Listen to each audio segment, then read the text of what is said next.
जय माँ कामाख्या। आपका बहुत बहुत स्वागत है कामाख्या धाम में। कामाख्या वरदे देवी नील पर्वत वासने त्वम देवी जगत माता योनि मुद्रे नमोस्तुते। माँ कामाख्या के इस मंत्र के साथ आइए प्रारंभ करते हैं और जानते हैं कि मिथुन राशि में फरवरी मास सन 2024 में क्या शुभ और क्या अशुभ होगा।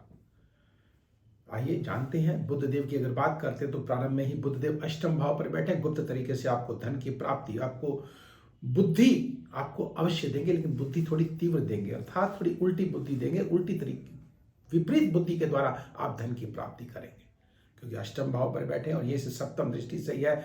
जब आपके धन भाव को देख रहे हैं तो निश्चित उल्टा करके आपको धन को देंगे, अर्थात बुद्धि को थोड़ा उल्टा करना पड़ेगा और हो जाएगी ये, क्योंकि ग्रह ऐसे हैं आपके। शनिदेव की अगर बात करते हैं तो भाग्य स्थान पर बैठे हुए हैं, भाग्य में वृद्धि करेंगे, छोटी छोटी यात्राएं आपकी करेंगे। और अगर धार्मिक स्थलों की यात्रा करते हैं तो बहुत शुभकारी और मंगलकारी होगी। और अगर आप विदेश जाना चाहते हैं तो निश्चित सफलता आपके कदम अवश्य चूमेगी। यहीं से 13 तारीख को यही सूर्य देव आपके जब भाग्य स्थान पर पहुंचेंगे तो शनि के ऊपर से गुजरेंगे। शनि और जब सूर्य का जब मंगल और शनि और सूर्य का जब मेल होगा तो मंगल कार्यों में थोड़ी सी रुकावट अवश्य आएगी। पिता पुत्र में थोड़े से मतभेद पैदा हो सकते हैं।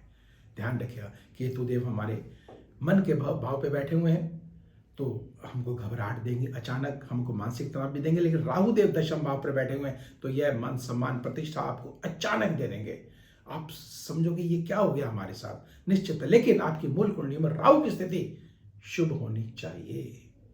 बृहस्पति देव की अगर बात करते हैं तो वह एकादश भाव पर बैठे हुए हैं। एकादश भाव आय का भाव है। यहीं से सप्तम दृष्टि से ये संतान भाव को देख रहे हैं तो संतान भाव से भी आपको शुभ मंगल कार्य होते हुए दिखाई दे रहे हैं, अर्थात कोई ना कोई आपको मंगल आपको सूचना अवश्य मिलती हुई दिखाई दे रही है, वह भी संतान पक्ष की तरफ से। और अगर हम बात करते हैं आगे ये पुनः इसकी मंगल और शुक्र देव की, तो यह जो है सप्तम भाव पर बैठे हुए हैं तो क्या कहने, गजब का माहौल है ये, आनंद का माहौल है ये। और जो प्रेमी युगल है वह जो है विवाह के बंधन में बंध सकते हैं। यह बहुत मंगल कार्य होने जा रहा है। आइए आगे बढ़ते हैं और अब स्वास्थ्य की बात करते हैं। तो स्वास्थ्य की दृष्टि से ध्यान रखिएगा, जो डायबिटिक पेशेंट है उनको विशेष सावधान रहने की आवश्यकता है। और इसके अतिरिक्त आपको मैं बता देना चाहता हूं कि उन तिथियों को भी जान लीजिएगा जिन तिथियों पर हमको कार्य नहीं करना चाहिए। विघ्न बाधा कष्ट संकट उन तिथियों में अवश्य आता है। वे तिथियां कौन सी हैं? 26, 27, 8, 9, 16 और 17। भूल कर भी तिथियों को कार्य ना करना भी पड़े तो घबराए नहीं। 10 तारीख को गुप्त नवरात्र प्रारंभ हो रहे हैं। गुप्त नवरात्र में गुप्त माँ के गुप्त तरीके से अगर आप उपाय करेंगे तो सफलता आपके कदम अवश्य चूमेगी। और वह गुप्त माँ कौन सी है? माँ कामाख्या देवी।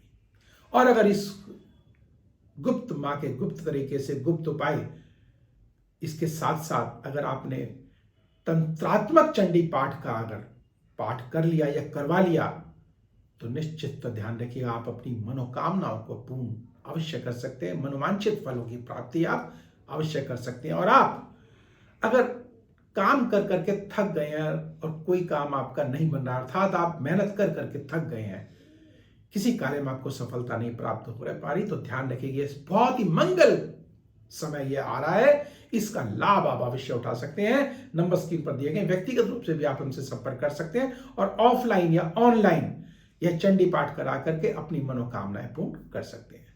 तो अब मुझे दीजिए आज्ञा। जाने से पूर्व छोटा सा निवेदन कि लाइक करें, सब्सक्राइब करें और बेल बटन को अवश्य दबाएं, जिससे अगला वीडियो आपके पास सबसे पहले पहुंचे और आप लाभान्वित हो सकें।